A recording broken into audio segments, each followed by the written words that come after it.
All right. Well, this is exciting, everyone. Welcome. We have 11 attendees. Woo! Yes, and for all of those who will be viewing in Zoom land later. Hello, everyone. Hey, Blair. Good to see. Well, your name. I sent Blair an invitation like 10 minutes ago. Welcome, everyone. Awesome. I'll send a shout out to the Sunnyside Native American Education Program. Woo, woo. Good to see all of you here. Go back, Alex. Dr. Fox, you're here. We are so glad that you are here. You have a special place in this presentation. Alex, if you can go back. Oh. Alex is already 2% without us. Go back, go back. I know. I don't know why it's like moving by itself. Sorry. Okay, you're just giving them a sneak peek of the awesomeness that's to come. It's great. Awesome. All right, maybe we'll give like one more minute as folks are signing in. We got 33 now, which is great.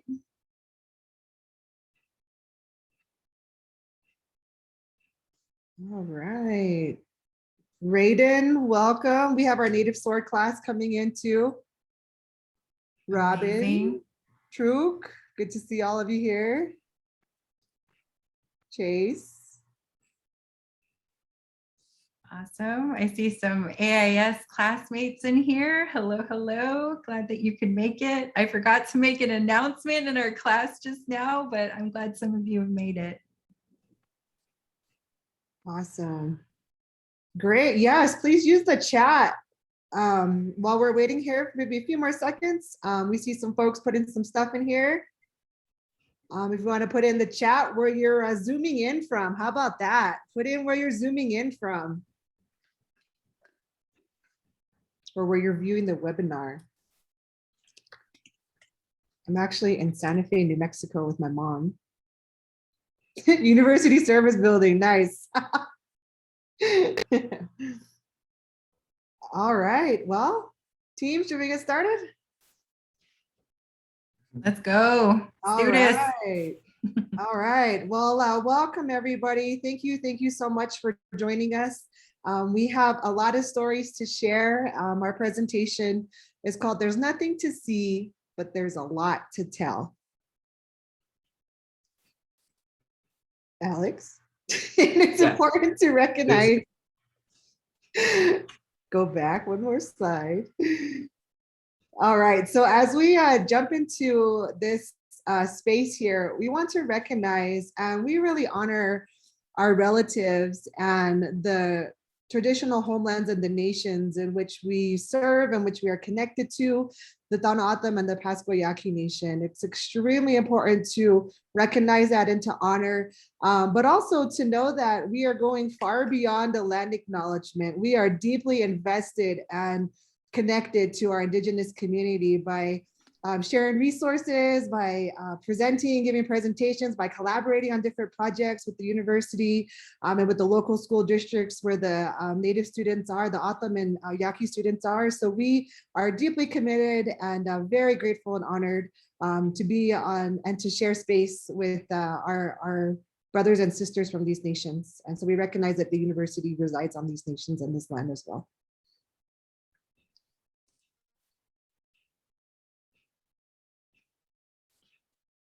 All right, so this professional development is sponsored by Native SOAR.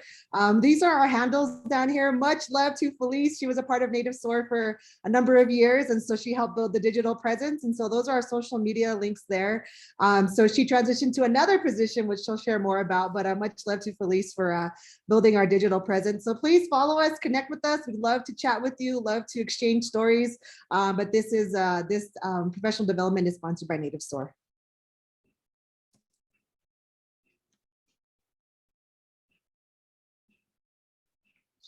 Just a couple of things. Our next professional development opportunity is coming up next month, engaging Indigenous youth online. So this will be a really awesome workshop to come to. We'll teach you over 15 strategies of how to engage Indigenous youth online. So please come, there are QR codes right there. We'll also be sharing this out on our social media links too, but we wanted to put that out there.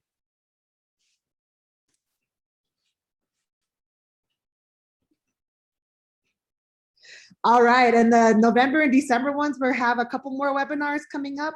We're going to be talking about eye-catching photography. I know some of you want to up your Instagram game, so we're going to give you some tips with that and how to make some cool flyers for your students and your programs. And then in December, this is going to be so fun, teaching about scholarships and how to really apply and get your application to stand out, because that's extremely important as we head into the scholarship season towards the end of this year.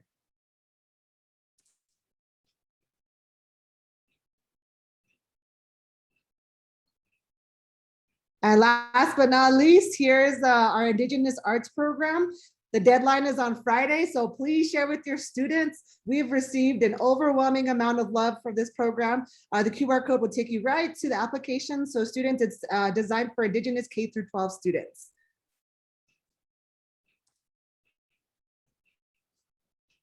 All right, Karen.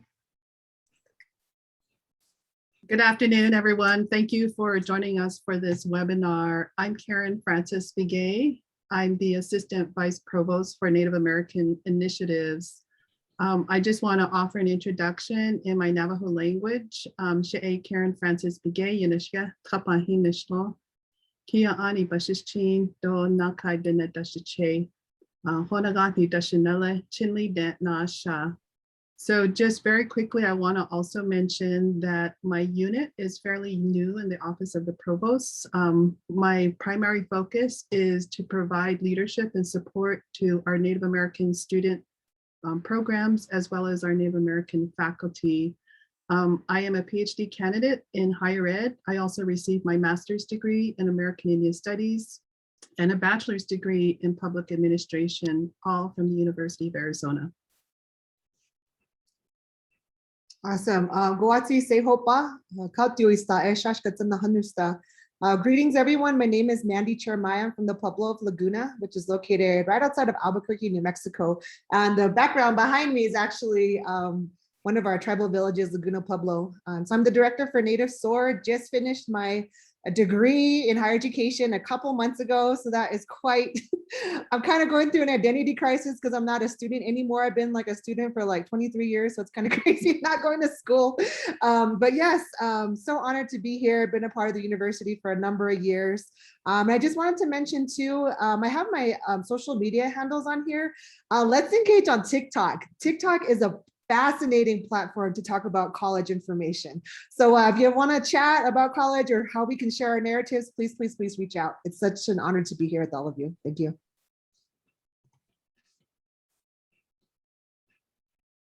All right. Amane devote eminewe inapo Alejandro tea kachamalea.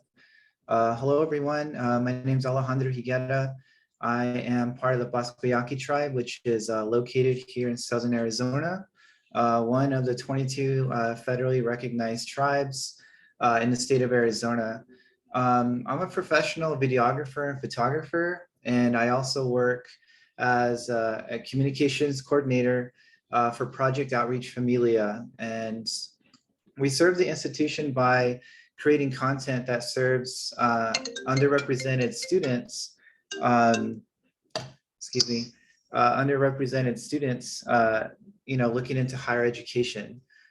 So it's my role to really bring my creative skills to the table. That way, we can really encourage and enhance and also better prepare students looking into higher education if they're first generation students. Awesome. Thanks, Alex. Yeah, it's Felicia Tagaban Yanashia. Hello, my name is Felicia Tagaban Gaskin.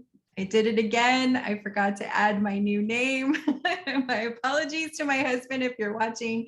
But yes, I am working for the University of Arizona, partnered with Sunnyside Unified School District here in Southern Arizona.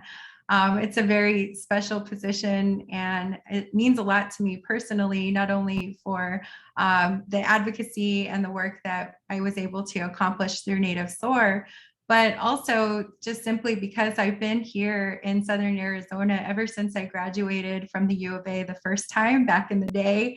I was a creative writing major. I finished and had a whole life outside of the university. But then not that long ago, I really felt called to come back. And so I got my master's just actually this past spring in 2020 in the higher ed department. And also, as Mandy said, I had the privilege and the honor of serving through Native SOAR, partnered with her and also with Karen and with Alex as well. We're actually all really great friends. And so it is just such a joy to be amongst friends and to talk about work that's really meaningful to us.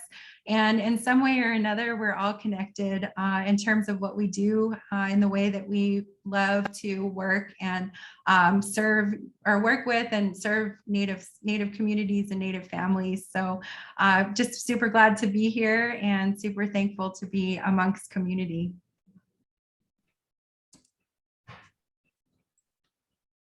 So throughout the webinar, please use the chat function, formulate questions throughout the presentation. At the end, we are gonna have some time for discussion so that we wanna know what you think, and you can add your comments, maybe something stuck out to you. Please just add that in there. We wanna engage with you in these different platforms or these different ways so that we hear your voice. I know it's a webinar, but hopefully we can be able to connect in these different ways. So yeah, formulate your questions, and at the end, we're definitely gonna have a discussion.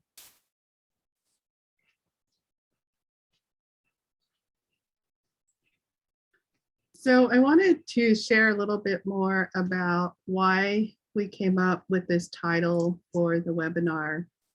In the summer of 2005, I actually had the opportunity to visit Carlisle Indian School while participating in the Visiting Scholars Program with Educational Testing Services in Princeton, New Jersey. And along with 4 other scholars, I embarked on an impactful, emotional, and memorable journey that will stay for me for the rest of my life. The title of this webinar, There's Nothing to See, but There's a Lot to Tell, is significant for 2 reasons. One, we must acknowledge a traumatic history that to this day remains invisible, yet is significant to who we are as Indigenous people. 2, that this history impacts many generations, past and present, and that we come together to reconcile, heal, and find strength in the work we do with Native youth, communities, and our own families. Can you turn to the next slide?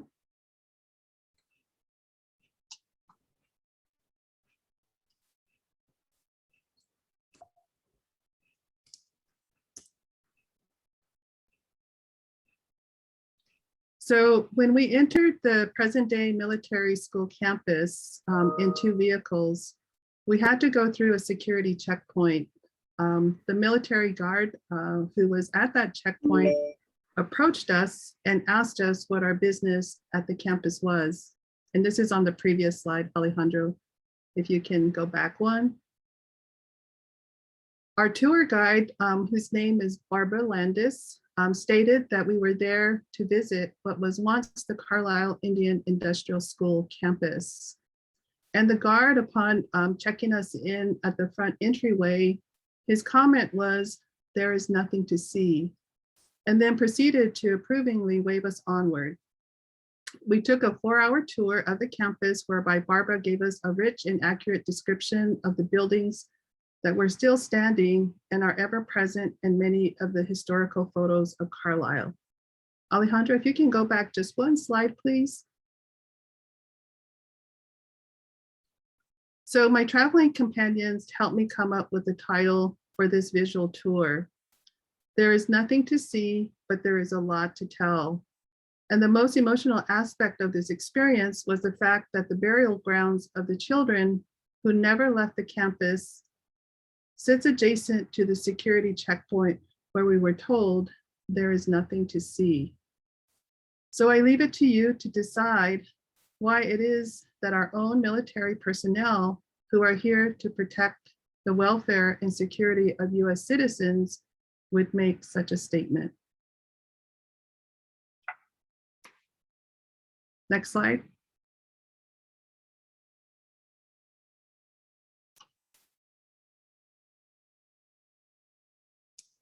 Here, just a moment, Karen. Sorry, there's like a weird delay. Just let me know when I can stop at the correct slide.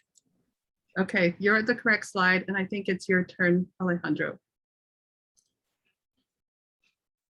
Okay.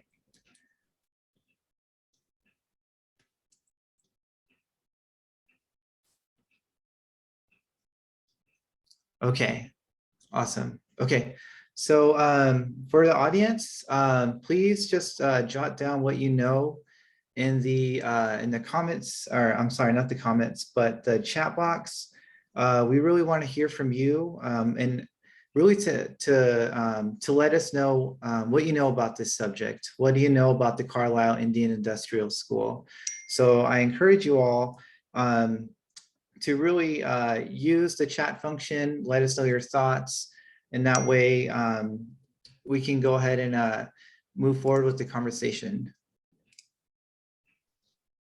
All right, so if you could stop sharing, Alejandro, and we're actually going to switch it back to Felice to share the screen. This is our first time doing the webinar, so it's really interesting. I don't know, I guess the PowerPoint's going by itself. Maybe our ancestors are moving it. Just kidding. No, but we're gonna try Felice sharing, and so hopefully that'll help with the lag. Okay, and then that's also going to mean that there needs to be prayers up as I take over here. So I'm going to do my best, but please engage the chat and drop in what you know about Carlisle.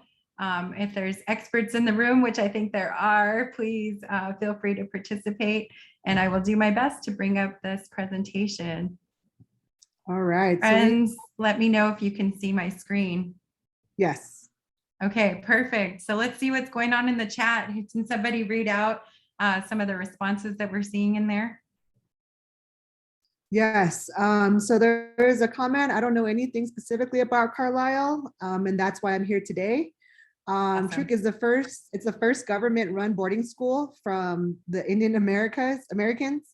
Sherilyn and I, my grandfathers went to school there. Shout out to my sister.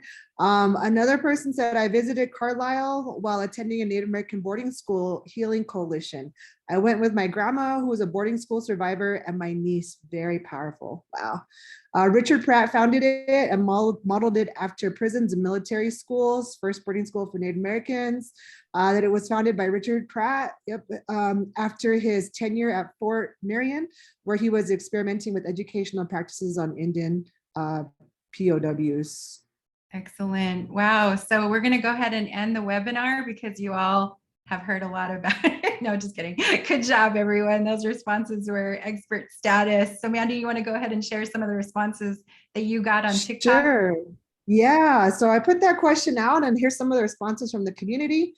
This person lived outside Carlisle for 15 years, just found out within the month about it. It's been researching it. I don't know, but I'm listening and want to learn until I'm blamed for it. Very interesting comment. I lived there for 5 years at Carlisle, never knew. No one ever said a word about this. I'm so beyond angry. Another comment, my grandmother was forced to go to that boarding school, as were so many others from my reservation. Majority of them never made it home. Unfortunately, my school didn't touch much on Native history. I'm learning more and feel so much shame. Couple more comments. Unfortunately, I do not, due to the extremely whitewashed education system, but I'm going to look it up now. I worked with kids for almost 20 years. I wasn't alive when most of this happened, but I'll for damn sure make sure it never happens again. US school system is a joke. We were brainwashed to believe in one side of history. I don't know about Carlisle history, but I do now, and I'm learning. How is this not taught in Oklahoma history? It happened in my own state and I don't know about it. So very, a wide range of folks, even just looking at our comments here. But it shows that we're all at these different levels of learning, different levels of engagement with the content or with the stories, even our own personal journeys and realizing that. And so we're looking forward to sharing more about how we are conceptualizing this experience of going to Carlisle in these next slides. Awesome. Thanks for that, Mandy. So we're looking at a picture here on the campus. Carlisle Indian Boarding School was founded in 1879. It opened under the direction of Lieutenant Richard Pratt. And the purpose, as many of those comments alluded to, was basically, as it was with many other boarding schools across the nation, was to remove Native American children and young adults from their cultures, lifestyles, families, and assimilate them into dominant culture. Carlisle is considered a flagship boarding school in that it served as a model for later institutions, and it ultimately housed nearly 11,000 students representing tribal nations from across what we call the United States now. So some were as young as 4 years old when they arrived, and interestingly, fewer than 800 would ever graduate. So more than 100,000 indigenous children were placed in an estimated 375 boarding schools across the United States from the 1800s all the way to the 1960s. And all of them operated in varying degrees on the belief that Indigenous youth could be civilized if they were removed from their tribal communities, their tribal environments. So there's a lot of history on this campus, and one of the main tenets of Lieutenant Pratt was to focus on the students and basically remove the nativeness from who they were, from their identities, otherwise known as kill the Indian in him and save the man.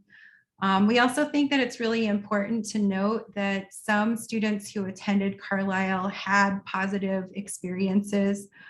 There were some accounts of students who later wrote letters to the remaining faculty and student body describing their experience as a positive one, how it led to opportunities in the dominant culture and society.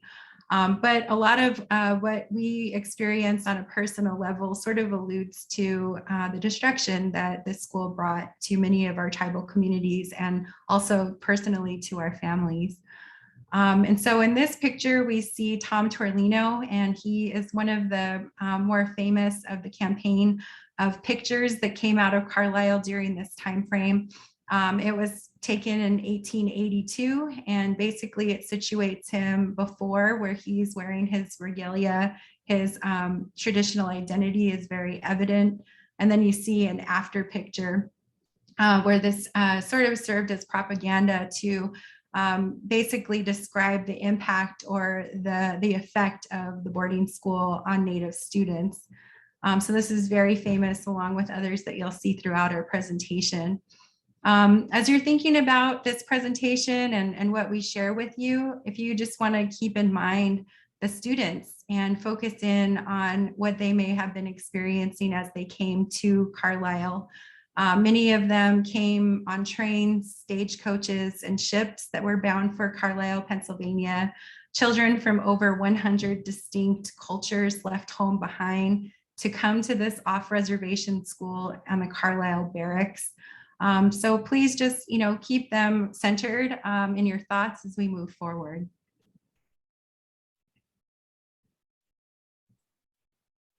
So we thought it would be helpful for you to know where Carlisle is actually located. So I just did a screenshot of the map. And so if you look at the very, very center where the red dot is, that is where Carlisle, Pennsylvania is located. And I did the map sort of, zoomed out because I wanted you to see adjacent states. Some of you have traveled to this region.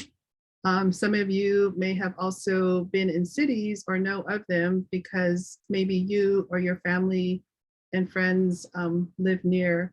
So if you were to go eastward, about 43 minutes drive, you'll hit Hershey, Pennsylvania. So some of you who love chocolate know that that's a famous place where we get our Hershey chocolate products. And then if you go further south from Carlisle, you'll reach Gettysburg, Pennsylvania, which is about a 45-minute drive.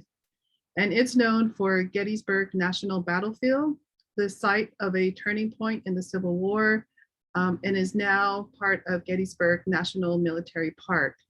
If you go eastward, you'll travel to Princeton University, which is about 2 hours and 30-minute drive, but also is home to the Educational Testing Services campus, which is where I was in the summer of 2005, and then had the opportunity to drive out to Carlisle and visit the campus. And if you go eastward, you can see that you're not very far from Washington, DC, which is about a 2-hour drive. And then another interesting fact is that if you go northwest, you'll see State College, Pennsylvania, where Penn State University is located, and that's about a 1 hour, 45-minute drive. So again, just to give you some context to where Carlisle, Pennsylvania is actually located. Next slide. So now we're going to talk about why we went on this journey. Some of it was intentional, and some of it was just sort of by accident and out of curiosity. Next slide.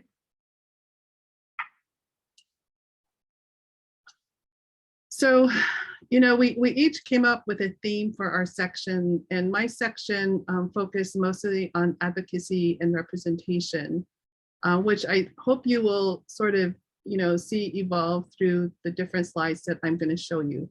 Next slide. So what was really a turning point in my life was actually when I became a graduate student in American Indian Studies. This was going back in the 1980s, 1990s. You know, initially I refused to actually enroll in the program, and it was mostly out of arrogance. You know, I thought to myself, what is it that American Indian Studies can actually teach me, since I am American Indian myself, and my own lived experience was sufficient for me to know who I am and to know about my people. So interesting enough, there were 2 classes that set the tone for my current work, which is advocating for Native students and communities. And as you can see here, the 2 courses that I took was American Indian Studies 677, History of American Indian Education, taught by Dr. Mary Jo Tippecanoe Fox. And that same semester, I took a second course, AIS 584, Development of Federal Indian Law and Policy, taught by Dr. David Wilkins. And so, you know, it's pretty amazing that the 2 classes coupled together definitely erased my level of arrogance and really replaced it with a desire to do the work that I am doing today. You know, I was never taught about our Native history in grade school, but also even as an undergrad at the University of Arizona. I didn't know what was at the core of federal boarding schools, yet I had many family members who were employed as dorm aides or teachers in the boarding school systems. I also never knew that what sovereignty was until I took the Federal Indian Law and Policy course. So American Indian Studies was really pivotal in my interest to continue to doing the work in Native American higher education. Other courses that I took from Dr. Mary Jo Tippecanoe Fox was our tribal colleges courses, as well as the American Indian higher education course, which are still taught today. So again, really a turning point in my career, but also in my awareness and knowledge of our history. Next slide. I just wanted to show a picture. The black and white photo is of my paternal side of my family. Many of us have these older black and white photos where you know, we see images of our parents, our grandparents, and great-grandparents. My late father and mother and their siblings all experienced the boarding school system. My grandmother, who's pictured in the color photo, was educated up until the 8th grade. And both my parents attended boarding school from age 5 until they graduated from high school. And my late father would never speak of his boarding school experiences.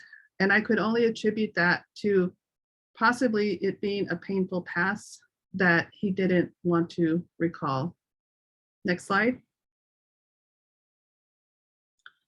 So when I visited Carlisle, I took a number of photos, and I'm only sharing a few of them just because of the interest of time.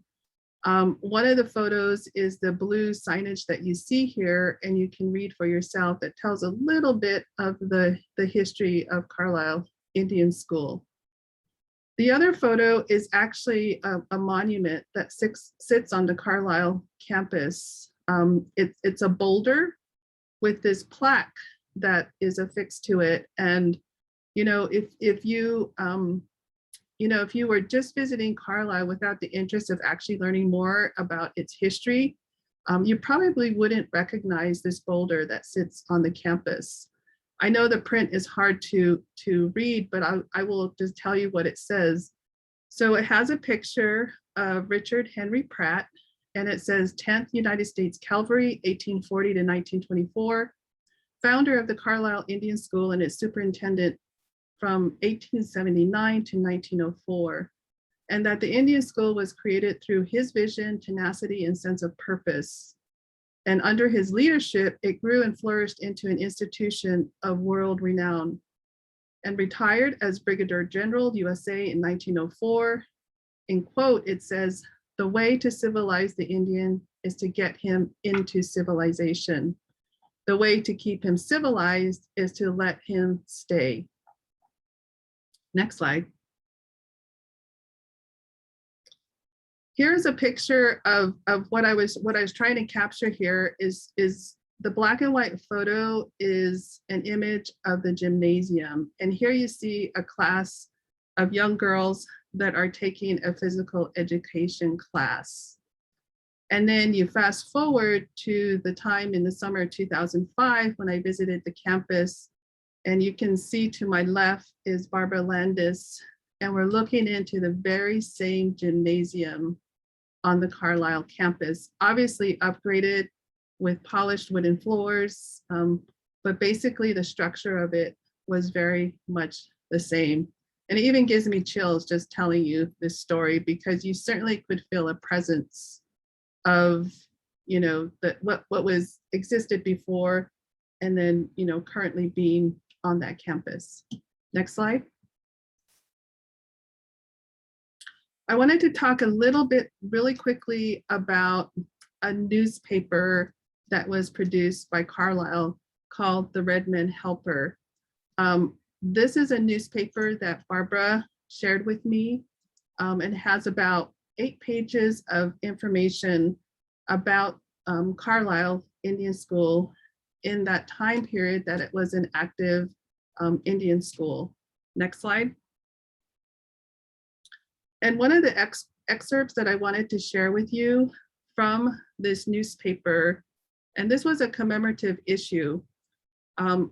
There's a section in the paper that references this being, or actually has a reference to the first annual report of the Indian Training School, Carlisle Barracks, told by the Honorable R.E. Trowbridge, Commissioner of Indian Affairs on October 5th, 1880. So we had this long report that was published in the newspaper.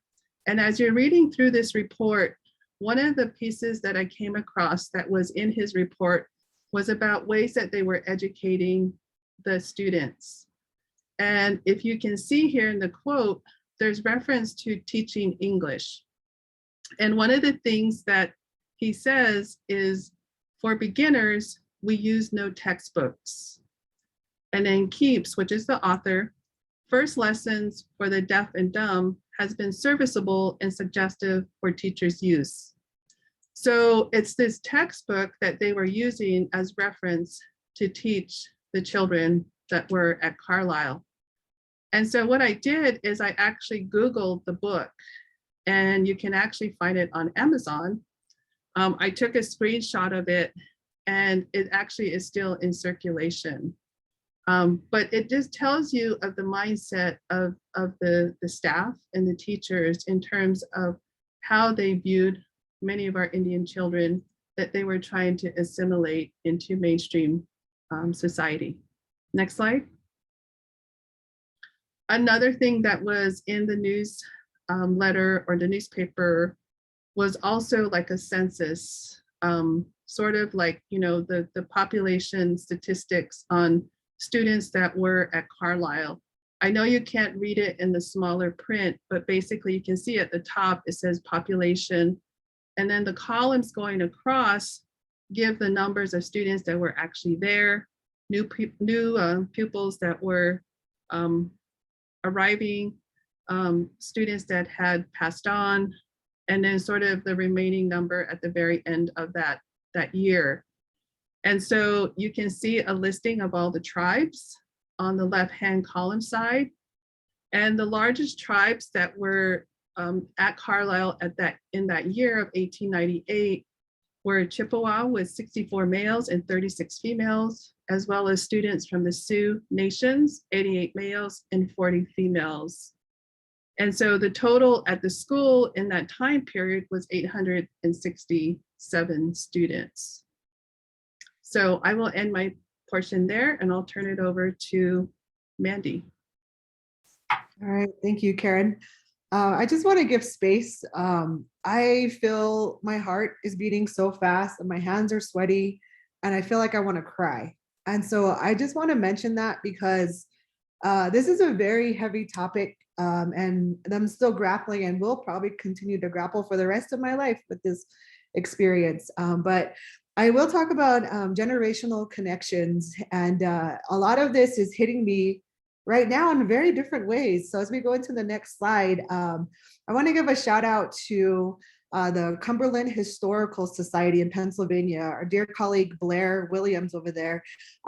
We got connected to him and actually got connected to him through my dissertation work because I was using photographs in my dissertation. And so I got connected to Blair, and this is how this whole story formulated of how we got to go to Carlisle and connect with Blair and visit the barracks here in a couple months ago in June. But one of the links that Blair sent me is a link to this document here that is from Pratt, and it talks about my great-great-grandfather, Robert O. Marmon. And as I look at this document and I see, if you look on the left, you see his name, Robert O. Marmon. And this is actually a letter from Pratt that talks about my great-great-grandfather, and it talks about his character, and my great-great-great-grandfather, Walter O. Marmon, is on there. And Pratt talks about his character as a young man and as a student. And this is extremely powerful to me because I have mixed emotions about Pratt and the way that he handled the school and how he treated the students and his mentality. But I just see from this document here, the endurance and the character of my family that was connected to this place and to that time. And so I think that as I process all of this, and if you look at the top, it says the Department of the Interior Indian School Service. And I think about Deb Holland and think about how she in the position she is right now, and how out of all the communities in the entire United States, how she's from our community and from our Pueblo. And I think that shows and attests to the endurance of our community as Pueblo people, and especially from our community. And so I just want to share that this is really encouraging to me, but also very challenging too, because again, I have mixed emotions about Pratt. But it for me, it all ties together in thinking about this Pueblo educational legacy. So my sister Sherilyn Anaya is on this webinar, and she's the whole reason why I came to the University of Arizona in 2004. She would always talk about the cool basketball team. I'd always see the cool palm trees too. She'd talk about it. That's why I went to Tucson. And I think about our legacy as Pueblo people. And on the left side is my great grandma, Kaut Dewey. So that's actually who I'm named after. And so there's me And then my mom is the third photo, and then my sister is on the right. And so all of us carry with us the very endurance and motivation and character that our family had shown when we were at the board, when they were at the boarding school. And if at any point they would have given up, we wouldn't be here in this way, in this capacity. And so I think about that legacy, and I think about how in our family we are, there's many people in my family who have advanced degrees, and that is a miracle, that we're here and that we're able to come into these spaces in this way. And this all leads to a sense of purpose. This was taken at the boarding school, or sorry, the Cumberland Historical Society. And that's the Tom Torlino. They have these postcards there that are really thick postcards. It's amazing how they printed these photographs on these really thick pieces of paper. So if we go on to a purpose, this next slide, this is the why for me. And I've used this many, many times in sharing and teaching students and connecting with community members. When we look at these young students here, their faces are very grim. There's no expression of their cultural heritage or identity. Their hair is short, just like mine is right now, and I cut it on purpose for this reason. But you know, the children are under severe surveillance. So as a photographer, these glass plate, this was taken on a glass plate negative. So this type of photography, you have to have subjects stay still for at least 10 seconds, if not more. And you think about these young kids at the front, right? When you're a young kid, you're with your friends, you know, and you see like, oh, a butterfly, and they're so intrigued by what's around them, right? By the world around them, by their friends, by what's happening. But if you look at these young kids, how they're there and they're looking forward, you can imagine the surveillance that they were under for this photograph to be taken, for them to hold still for 10 or more seconds. And so this is the why for me, that our Indigenous students, sometimes we're never, a lot of times, we're never the storytellers, but the ones whose stories we're being told for. And that this whole purpose for me is defined and very simply put, that I know that my purpose is to amplify the narratives of Indigenous people and to give back to our people and communities. And that is true to my heart, and I'm sure to my dying day, that's going to be a part of my purpose. So in this space, you know, I just want to honor my dissertation committee and Dr. Fox. I know Dr. Fox, you're on here. Dr. Fox, in her classes, shout out to the AIS department over there at the U of A. Her classes really helped me understand our Indigenous community. And that set me on a journey to a place that I never thought was possible in terms of understanding our community. And it was in her classes that I began to formulate what my purpose was about the amplification of our narratives as Indigenous people. So my committee, Dr. Sheila Nicholas, it was her clan father that actually inspired me to create a video, which eventually turned into my dissertation. I was going through a really hard time in my graduate program, and I had heard a story of Tiwanima, who is, if you go to the next slide, please. Tiwanima, who is Dr. Nicholas' clan father in Hopi. He's from Second Mesa, and he was an Olympian and ran in the 1912 Olympics. And at that time, when I was having a really difficult time in my personal life, I heard the story of Tiwanima, and I heard about his endurance and his motivation, and how when he, as Dr. Nicholas described, when he went to Hopi, he returned right back home into his way of life. And I think he went to Carlisle, and then when he returned back home, then he returned to his way of life. And I just thought about the endurance that he had, and his story absolutely changed my life as a runner. So if we go to the next slide here. In my dissertation, I talk about strands of healing and restoring, and this is a model that I created. And this here talks about this healing journey that I'm going through. And what really resonates with me is looking on the top left is nature and land, and understanding in Carlisle how that fits into my narrative and my story, as well as photography and videography. Like all these methods here and culture, like all of this comes together to help me conceptualize how we went to Carlisle, but it was just a very small part of my journey in terms of understanding who I am as a Pueblo woman. And as we go to the next slide, please. I see this as a spider web, and this is what I use in my dissertation too. It's like, it's this research as based off a Pueblo scholar, but basically all these different components create this like spider web. And when you look at spider webs, they're often sometimes messy, or like there's like shapes and stuff, but at the end it creates something very beautiful. So going to Carlisle is a part of the dissertation journey, but then also knowing that it's ever evolving and that Carlisle is right in there in this spider web that's been forming in my life. And this was a track. This was really significant to me because I didn't know that on this track, me and Maria, one of our colleagues from Native SOAR, we felt really sick on the track. And I found out later that actually on that track was the old cemetery was over there by the track and field place. So there is just, again, all these emotions are evoked, even as I've talked in this presentation. But I just want to bring back here as I close that, you know, it is that amplification of our narratives. And as I see these young people and see our community, I just think about how rich and dynamic our people are and how precious it is to explain and to amplify our narratives in these different ways.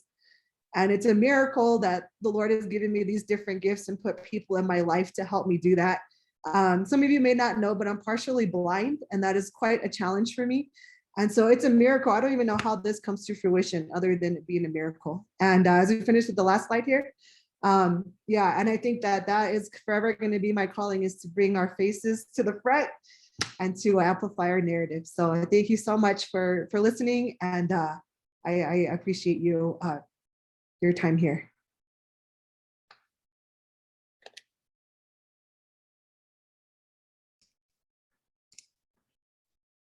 All right, thank you, Mandy, for sharing those words and your thoughts. Your work's very vital to the institution, to students like me, and to many others. So thank you for, you know, your work and your contributions. You know, I'm a fan, but all right, I'm gonna just roll into my experience here. So again, my name is Alejandro Higuera. I am a professional videographer, photographer. My whole experience is, you know, I kind of defined it as trial by fire, so to speak, because there's a lot of different things that happen during my experience. But anyways, a little bit about me is that I work a lot with Native-led organizations and partnerships. I do a lot of work in the Native community through film.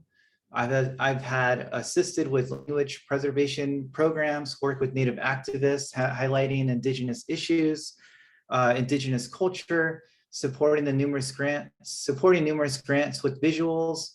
And with my experience in education, I work to highlight Native students, and most importantly, kind of be like a voice, but also to project the voices of others. So, you know, when we talk about education, higher education even, it kind of rubs some people, you know, the wrong way, because, you know, education, you know, to a Native person, we think about the boarding school area, and we think about assimilation. So there's a lot of connotations that come with thinking about schooling.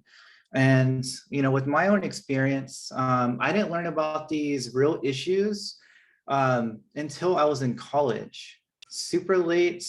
I mean, I didn't grow up learning about, you know, Louis Tawanama or, you know, these other issues that affect us. You know, it was taught to me later in school.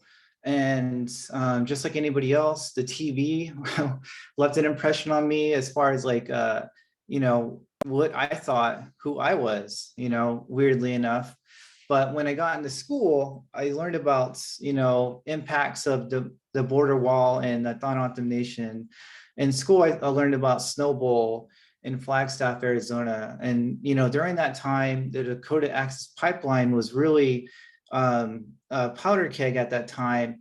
And so a lot of different things were kind of happening around me. And my own work was is a reflection of that. You know, I grew up making when I was younger, and when I was doing photography and videography, it was a lot of skateboarding videos, a lot of videos of me and my friends. So, you know, when I was in school, that's when I became, you know, that's when I learned about all these issues that impact me. And I didn't know about it until, you know, until I was in school, but it also, at that point in my life, I started to get more involved in my own culture, my own language. So it was kind of like a reversed, you know, it was just like a really kindred experience, me becoming more involved in my culture later in life. But pictured here is Moravian College. And I had planned a visit to Bethlehem, Pennsylvania to visit a friend. And around the same time, I got hired to do an assignment for Yale University, which is in Connecticut, in driving distance from Pennsylvania. So when I arrived, you know, I was quickly fond of the green and beautiful scene. It was unlike anything I have experienced back home in Arizona. But I've also quickly began to realize and notice the historical context of the signage around this small city. And it all, you know, it all strung along Native people. And, you know, next door to where I was staying, there was a statue of a man. And the sign said, the plaque said, Moravian teacher among the Indians for 62 years. And I've never heard of this man, David Steinberger, but, you know, just having him, you know, just having that context right next door to me. And then I started Googling, and I found out that Carlisle Indian School was only 2 hours away from me. And it was a really kindred, it was really a fascinating experience, because, you know, I was wearing my Hopi running hats. I'm a runner as well. So, you know, I had my Hopi running hat on. During that same week, I listened to Mandy's dissertation about Pennsylvania, about Carlisle Indian School. I was wearing my Hopi running hats. During this past year, I started growing out my hair. So it was all these different layers of experience and indigeneity and historical trauma. And the fact that I was being hired to go to Yale University to highlight Indigenous students at a high caliber institution, it was all very multi-layered, and I felt very far from home.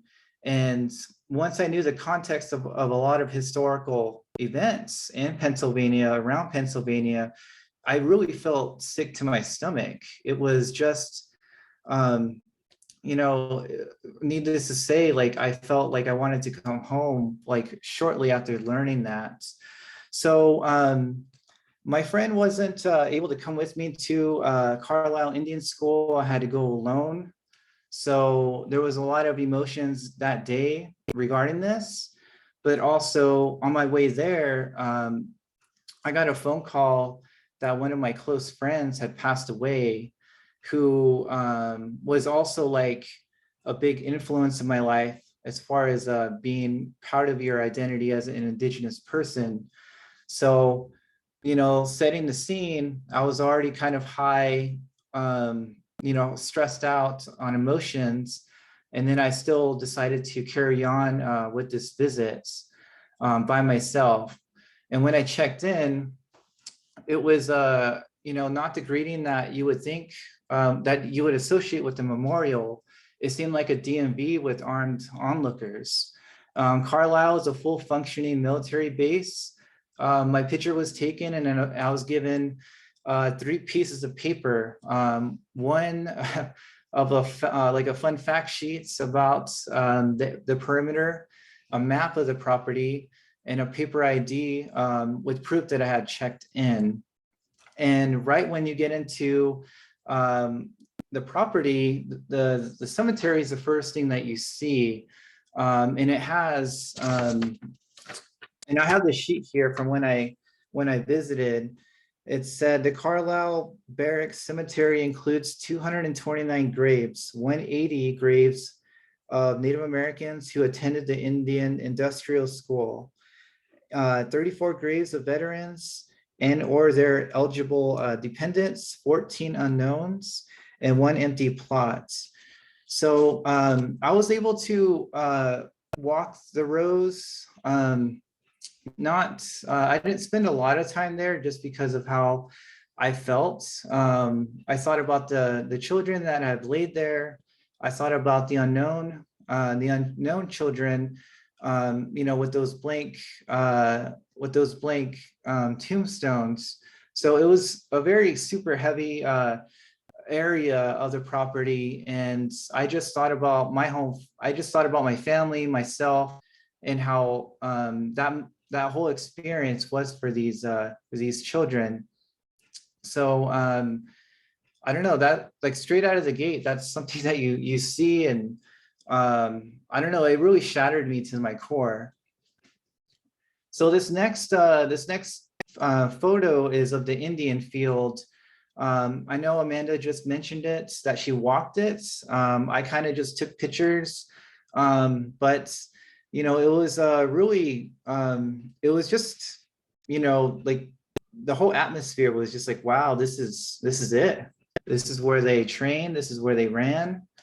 And, the athletic competition that hid the indigenous teachings about running, how, it was celebrated, the fantasy of natives in sports and how they're great runners.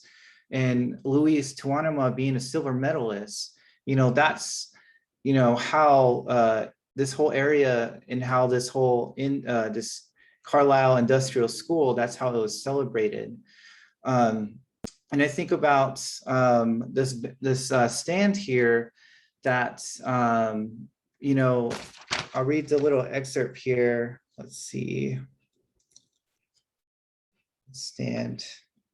It says, students of the Indian school graded and removed rock from this area to create a practice field for athletes in 1901 and built the original grandstand in 1902. The current grandstand was built in 1940 and serves as the home to the Indian Field Fitness Center. So, it says that these athletes, these students were recruited, but, knowing that we know now, they were forced to, probably build this stand, and they were forced to compete. So, yeah, just knowing like both sides of the coin and what they choose to present and not to present was really interesting to me. So when I stumbled upon the house, I spent the majority of my visit trying to look for this infamous house because I wanted to see where they were standing, the children. And as a photographer, I was looking around, I was looking at placements, and I don't know if you can actually see the little, there's a little stand in front to the right-hand corner is where, you see this picture. And it talks about, the whole, the photograph and the students and a little bit of history. So you think about this whole experience and what it means to Indigenous people. And it's just, all that is that one little stand right there. And people are just kind of walking by like business as usual. But when I saw it, I was really petrified. I was in shock, this is it. And actually Amanda called me when I was looking at it, and it was just like this weird, it was just very weird moments. But pictured here is the bandstands, is where, the children were kind of looking forward to when they were facing the photographer. So, I thought about what they were looking at, and this is the bandstands. It's not the original bandstand. It was redone, but I'll read a little blurb about it. It's called the Wheellock Bandstand. The current bandstand was erected in 1980 near the site of the original 1867 bandstand of the Cavalry School and later the Indian Industrial School. It is named for Dennis Wheellock, an 1890 graduate of the school and the first Indian bandmaster. So that was a little bit of a, historical, a little bit of historical event for, natives being bandmasters. But I really wanted to tell you about an interaction that I had. So I was walking around with these pieces of paper, the map, and this little fun fact sheet. And this non-native lady approached me, and I was looking at the sign, and she was like, "Can I help you? And are you lost?" And I was like, "No, I'm doing the self-guided tour." And the response that she gave was, "Oh, how fun." And that's not really the words that I would describe this whole experience, because, I see myself, in everything. And what happened here, these graves, just having long hair and being able to celebrate my own Indigenous background is something that I was, living in the moment. What if that was taken from me? What if it was forcefully? So in that moment, it kind of really, it really conceptualized what this whole experience meant to me. But for this last bit here, the history that still stands. So to me, this visit, it was hurtful. Yeah, it was a reminder of Indigenous strengths, existence, and survival for Native people. I think about my own upbringing and how these historical events were never taught to me.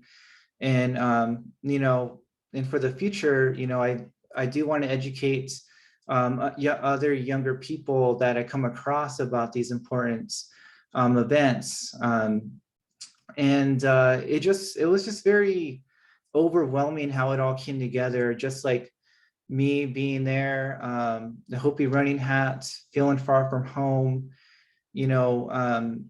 facing my friend's death. It was just a lot in this visit. But if you have a chance, I would recommend to see it if you can. But it was an experience, in short. Thanks, Alex. I definitely think that all of us can relate to your presentation and to the sentiments that you shared. So thank you so much for sharing that with us all here. So as I mentioned before, I have a unique position where I am partnered with Sunnyside Unified School District, which is a district here located in town, along with the University of Arizona in terms of admissions and recruitment, both with central admissions and also here with the College of Education. Needless to say, I love what I get to do every day. And I love the fact that I get to interact with students. I get to be a part of their educational journeys, and I get to see them come into the call that's on their life, whatever that might be, whether it's here at the U of A or whether it's at another institution or in the community or beyond. It's thrilling. And I definitely, like Mandy, carry the knowledge of the boarding school system with me everywhere that I go.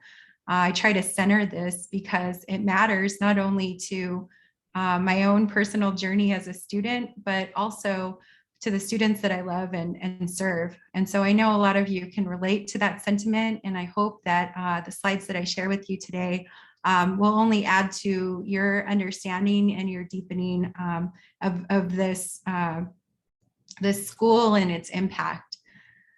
So for me, as I prepared for the trip to Carlisle, I tried to anticipate how I might feel. Before I left Tucson, I spent a significant amount of time just preparing in prayer and just in terms of really thinking about how this has impacted my own family. But also, I really wanted to stay focused on the goodness that has been in my family that I tried to see over the years. And I tried to just kind of hold on to the Thanksgiving that I carry, not only for my mom, but also her mom, my grandma. So this is my grandma, Mary Jane Tagaban, or excuse me, Mary Jane Dalton on the left, and my mom is in the center. Her name is Mary Ann Tagaban. And then on the right is me. And this is one of my absolute favorite pictures of my grandma and I. She and I were attending a scholarship banquet in celebration of my start at the U of A. So this is me pre-freshman year. And I was super excited because it was just a chance to really think about the future and think about all of the things that both my mom and my grandma had sown into my life prior to. And even though my grandma and I had a language barrier in that she only spoke Navajo, I knew she was a supporter of my education, and I knew that she had big hopes for me and a lot of dreams for me to come into. And so it's actually for that same reason that years before, she sent my mom to a boarding school.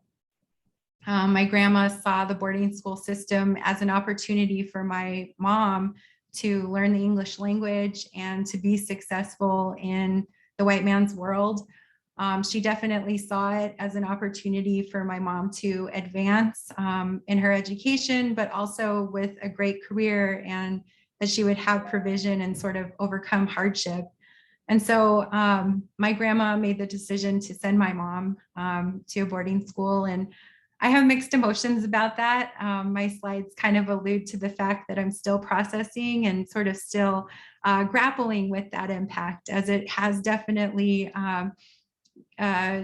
affected not only our family dynamic, but also just relationships within our family.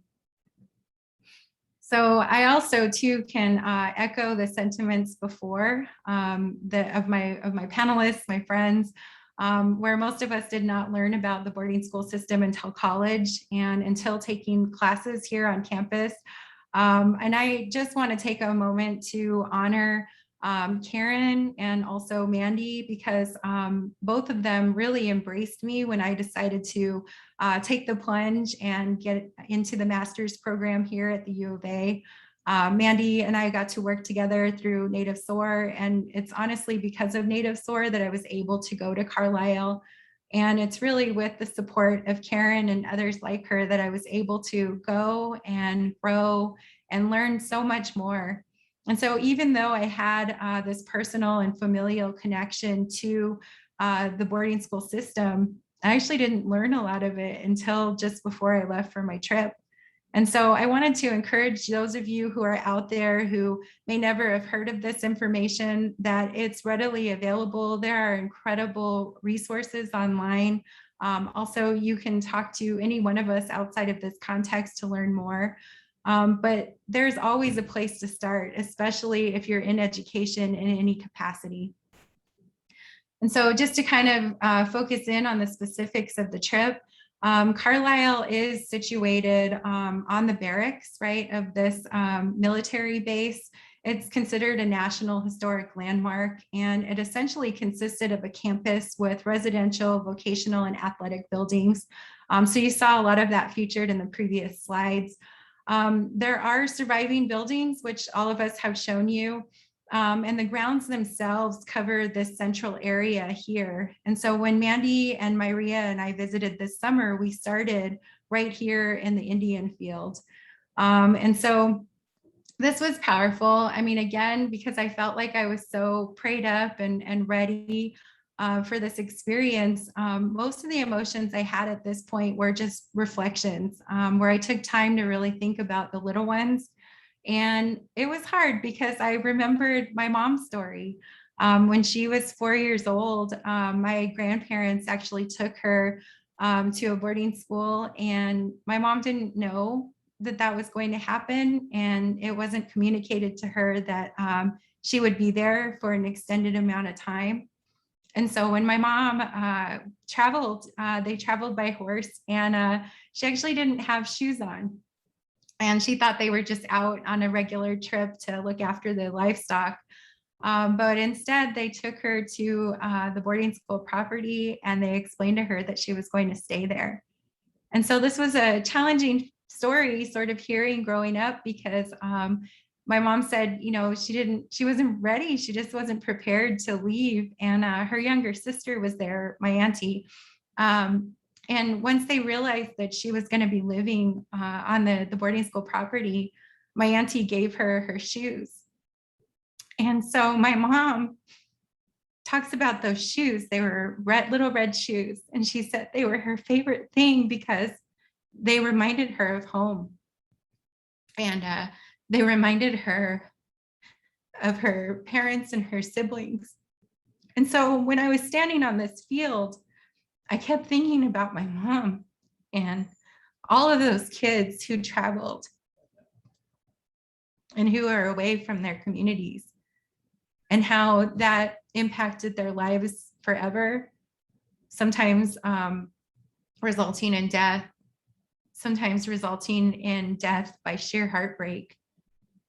And so I thought about those kids, and I thought about just how that continues to shape my purpose as I come alongside and help serve the students that I know. Also, my younger siblings and their kids, I thought about them as well. And I just thought about how it's such an incredible privilege that we're all here and that we're all able to live these lives that we have now, where we've overcome such trauma and where we've overcome such challenges in our communities and within our tribal nations. And so I'm apologizing now for the emotions, as my colleagues have shared. It is something you don't really anticipate. And so moving forward, I only have a couple minutes here, but I wanted to just share with you these feelings, because as much as I did to prepare ahead of time, I still was surprised by my own emotions of anger. As we left this field and we went to the Jim Thorpe area, I was hit with just this overwhelming sense of emotion, where I was so angry. And pretty much by the time I got to that boulder with this placard in remembrance of Richard Pratt, I was really overcome by anger. And I just thought about how this one vision had such a tremendous amount of destruction, not only for the students that lived there during his time, but for generations thereafter. And I was so angry because it literally brought destruction, and it literally shaped the dynamics of my own family. And so at this point in the trip, I really wasn't doing very well. Like, I wasn't physically ill, but my heart was hurting and I was angry. And it was at that point where we actually kind of stepped away from the house, and the three of us just prayed. And that was super helpful because it really lifted my heart in that moment. And it also just helped me to reflect again on the good things. We also had the opportunity to visit Cumberland Historical Society, which they actually carried this particular uniform. This is Pratt's uniform. And just as soon as I had recovered and had started to overcome some of those angry feelings, this uniform came out in our midst, and I just felt the shock all over again, where I was thinking about the man who stood in these clothes. And even more than that, I thought about all that he stood for while he lived, and how this vision that he had really is a failure for our people and for the generations to come. And so, I mean, I'm not going to say that I've completely processed or overcome those emotions. I think that to some degree they're there, and I think that as Mandy was describing, there's these waves that come and go. And I know that there are healthy ways to see healing, and there are healthy ways to have a hope for the future. And that is where I'm focused now. That's where I want to fix my eyes, being home, being back with my family, spending time in community with all of you and with my friends here on this call. And that is essentially where we kind of brought the events, the tour, the information, the archives, like all of that kind of came full circle for me. And that I was just reminded of the tremendous blessing that I have amongst these friends within the circle of incredible Indigenous scholars that are on this campus and nationwide. And I just continue to pray for the loss and the grief that others are feeling, especially as more and more relatives are being returned to their home communities. I know for me, that's a huge part of that healing, where I think about those families who are finding relatives and folks in the archives that they're connected to with on that personal level. And so I try to uplift them, and I try to think of ways that I can support the return of those relatives to their homelands. And so I think just where I'm wanting to leave this story is just to remind all of you that we really are miracles, that we're miracles to our families, that we're miracles to our communities and the places that we work and live and study and serve. That we are literally overcoming the darkness of cultural genocide by reclaiming our stories, by telling our stories, by centering and celebrating and honoring Indigenous students wherever we go. And I just keep thinking that eventually we'll be able to celebrate even more stories of the reclamation of land and language and culture. So I'm just super thankful that we were able to share all of this with you, and we hope that it inspires your journey into learning more about Carlisle and the boarding schools, and also to what you can do to be a part of this legacy even today.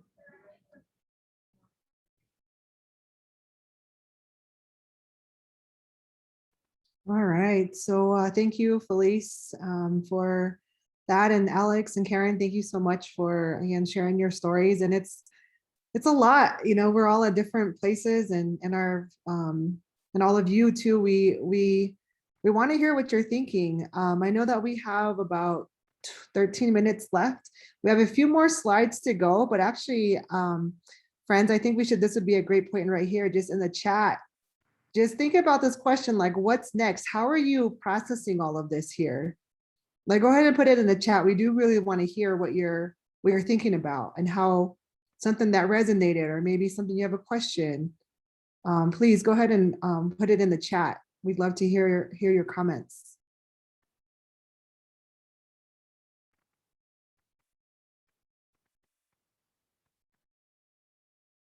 I like this comment here where there's just an encouragement not to apologize for emotions. So I appreciate that one. Thank you for that reminder, because it's true, right? We haven't always had space or time to process these things historically, and certainly not in an academic sense. So thank you for allowing us to share those out in this webinar, in this formal setting. We really do appreciate that. I see other comments here where folks are mentioning the negative stories surrounding the boarding school experience, and that there are also other stories, right, that came out, and that they were considered progressive, right, for the time.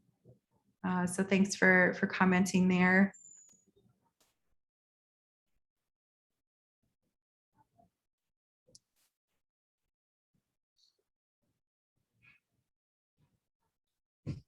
So Dana, I see your comment about just thanking us for the personal stories and that we are all miracles. Najaniet, that's true. Yes, thanks. Thanks for that. Awesome. And then Blair, as you mentioned, Randy, you made a comment here about the stories and just how they've caused him to think about how the Cumberland Historical Society and other organizations can be better to support the visitors. And I really appreciate that comment. You know, just in the care that you extended to us when we were there, we're grateful for that. We're thankful for the time that you set apart specifically so that we could look at archives and identify materials that are meaningful and personal to us. So we really do thank you for that. And maybe we can talk later about how maybe that care can be extended to other visitors that come through. I think another thing, Mandy, that maybe you could share really quick was that when we were in the Historical Society upstairs looking at pictures and the different materials that were on display, we actually ran into some fellow Wildcats. Yes. So that was powerful. Yeah, it was really unexpected. Yeah, it was a mom and her daughter who's a master's student within the College of Ed. And we were talking to Blair, just sharing stories and learning from Blair, and they were just sitting there, and they jumped in after, we were finished talking. They're like, oh yeah, like go to school at the U of A. I was like, what? Because when you go to Carlisle, you have to like go to Carlisle if you're going to Carlisle. It's not just like, you had to purposely go there, and we were all there together, which is cool. Yeah, it was powerful. Of course we shared, our sort of soapbox perspectives, but in the end it was awesome because like we expressed our emotions, and then we were like, but we're all here, this is amazing. This is so incredible.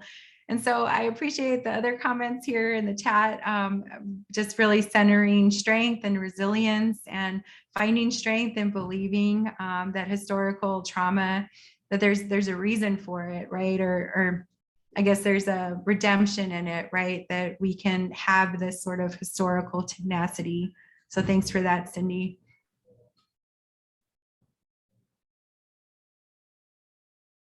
There's also a question about the logistics, if the recording will be available later. So Mandy, will you post this? Yeah, we'll put it on our Native SOAR YouTube page.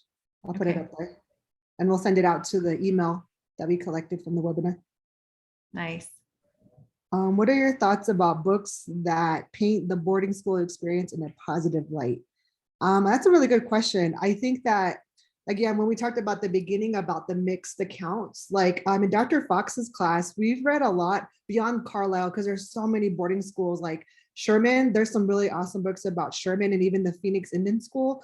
Like there's a lot of different books about different boarding schools, and it is such a mix. Like there's one that we read in Dr. Fox's class about Phoenix Indian School, and like some of the students who went there from the Phoenix area or Arizona area, and it was a positive experience. Like the way that I see it too is that you have to give space to honor that too when it's coming from their story and from their experience.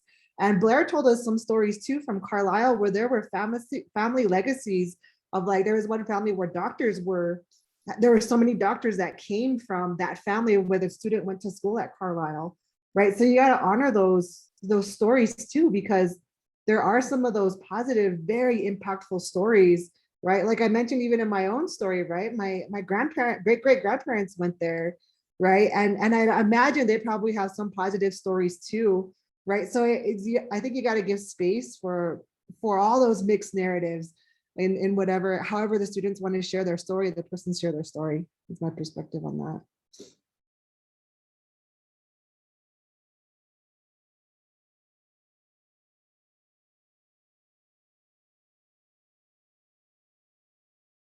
Awesome. Well, there's so many comments here. I hope you take the time to look at this.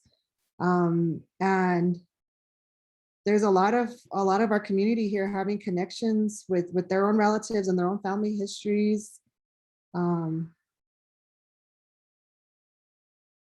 So yeah, so I know that we don't have very much time, but Felice, do you want to just go through the last slides really quick? Awesome.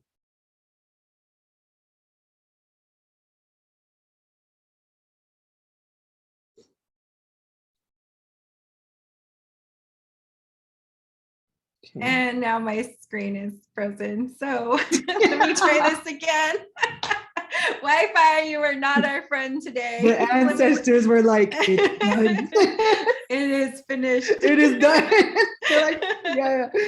So as Felice pulls this up, we do want to share a couple of websites and news articles in this last like 5 minutes or so, because again, the last year there's been so much about our Indigenous youth and boarding schools and residential schools, especially up in Canada with the students, the young bodies being found at different boarding schools. There's a lot to process. And so we just had a couple of resources to pull up. So if not, maybe that's it. Okay, here we go. All right, Felice, want to run through those real quick? You're like, want to overcome your panic and run through the really quick. Just kidding, I can go through real quick. Sure, no, it's fine. Okay, Okay, so here we go. Yeah, so and just in terms of the timing, I mean, we definitely don't want to forget the fact that there have been activists and folks with community-based grassroots efforts that have been trying to bring relatives home for a number of years. It just so happens that this year it received national spotlight, right, with the advocacy of Deb Holland and others who were actually on the base. Actually, they were there doing active disinterment activities while we were there. So the pictures that Alex shared where you could see the actual grave site were not available to Mandy, Myria, and myself. That entire area was completely covered, and that's because they have been actively retrieving relatives from that area. And so I just, want to at least just honor those that have been a part of this work for a long time. It's really important to remember that, this work has been going on for a while. So there's a lot of articles, and of course there's Deb's address, right, from the summer. I'm not going to play it, but these are other articles that really highlight, again, those efforts to bring relatives home. But one thing that we thought was very special was that a lot of the youth were involved in these initiatives, and a lot of the youth groups from different tribal nations have actually gone to Carlisle to visit, but then also have been active in protests. So we appreciate those voices too, and we believe that the legacy will be carried on in that way as well. And so just in this learning more section, this particular source is phenomenal. There are a lot of great videos and archival materials, right, that have been placed on this website. Please, if you have the time, go deeper. This is an incredible website. I'm sure it's been super helpful to you, Mandy, as you did research for your dissertation. Also too, there's this digital resource center that's available that actually has great copy, right, of the materials that you saw today and others. So do dive into that. And also too, just really, again, centering those of you who have been doing the work here with the Healing Coalition and other organizations like this. If you're interested in learning more, or even if you're interested in joining local efforts, do find out about them and connect. And so here are some books about this entire period that are worth the read. Many of these books were featured and highlighted in those AIS courses that both Karen, Mandy, and I have all taken. And actually, I'm reading the one on the left even as we speak. So there's really good sources there. And then there's these books as well. Please, check them out, look into them, and we'll make this slide deck available with the resources available for you to see as well. So thank you so much. Mandy, thank you to Native SOAR for bringing us all together in this really special way. Again, please follow Native SOAR, continue to look into their special initiatives and bringing more students to the U of A, but also supporting them so that they graduate and go on to greatness after graduation. Yeah, and as we close up, Karen, I'd like to ask you to have any closing thoughts with us as we go. Any final comments? Yeah, I think the one thing I will say is, I think a lot of this work has certainly, created a greater level of responsibility for all of us, to do the work that we're destined to do. And it is, important to, I think, connect with our emotions and express them, because it is part of the healing process.